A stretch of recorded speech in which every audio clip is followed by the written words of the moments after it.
Here's a thinker, Slavoj Žižek, who charges into ideas like a philosophical hurricane, conjuring a storm of deep thinking, sharp cultural takedowns, and statements so bold they leave us gasping. He has this incredible talent for explaining seriously heavy philosophical concepts with a dose of humor, really out-there comparisons, and a style that can deliberately shake you up, earning him nicknames like the Elvis of cultural theory and even the most dangerous philosopher in the West. His own life story seems to have molded this. His master's thesis was shot down for being non-Marxist, costing him a university job, and he even took a run at politics, just missing out on becoming Slovenia's president.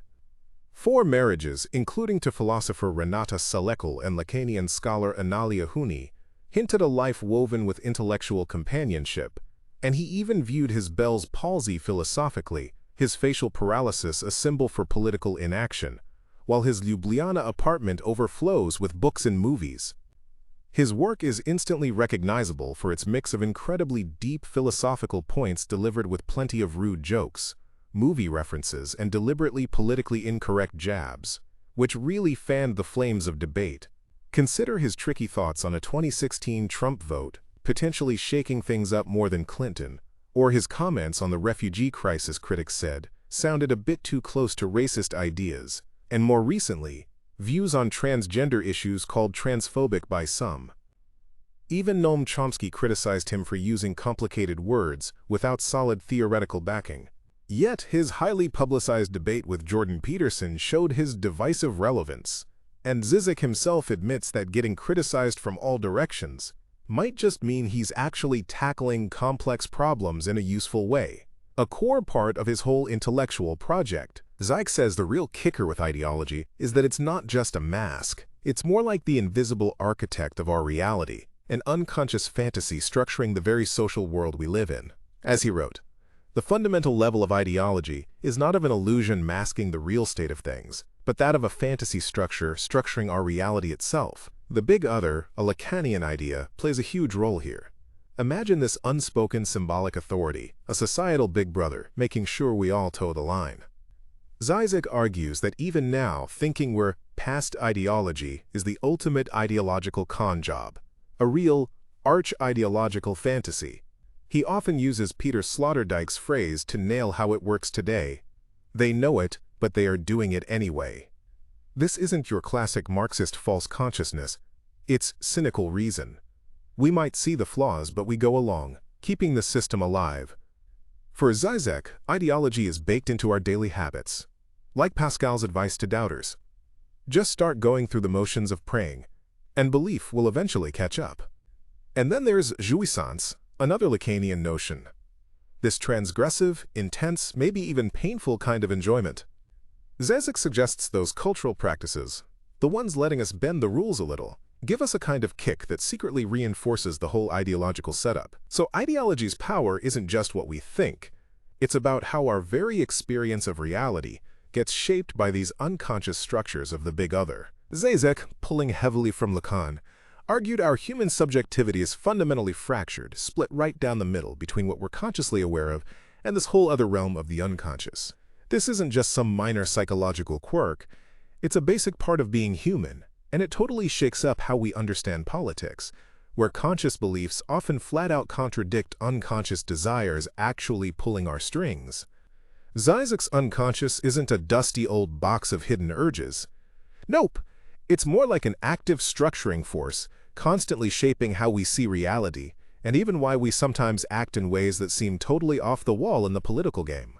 As Žižek himself puts it, the subject is always split, divided between the levels of their conscious awareness and the unconscious.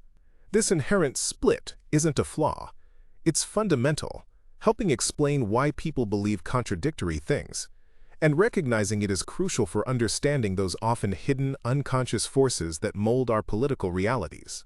Our political world, as Slavoj Žižek explores, often runs on belief, not just facts.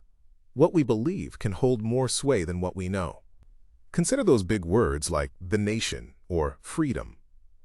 A clear, universally agreed-upon understanding is hard to find, and it's precisely in these fuzzy areas that our beliefs become massively important.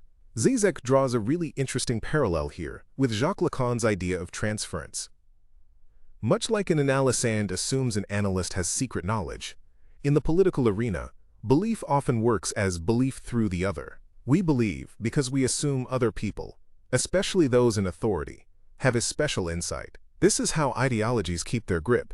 People might pledge allegiance to a flag without a complete grasp of what it stands for, their belief kept alive by the shared assumption that others in their community do understand. Political leaders often gain influence not just through logical arguments, but by effectively embodying key master signifiers, becoming that other supposed to know.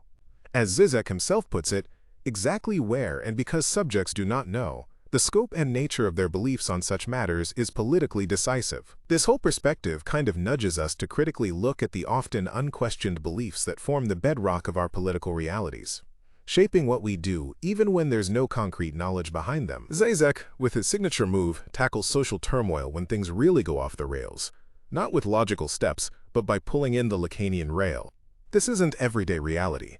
It's the traumatic, unspeakable core our neat social rules can't pin down, the stuff resisting our symbolic order. Zizek grabs this for when the social fabric rips apart, revealing something inherently disruptive, fundamentally out of sync. Events that wreck our routines, forcing reevaluation, are like bumping hard into this reel.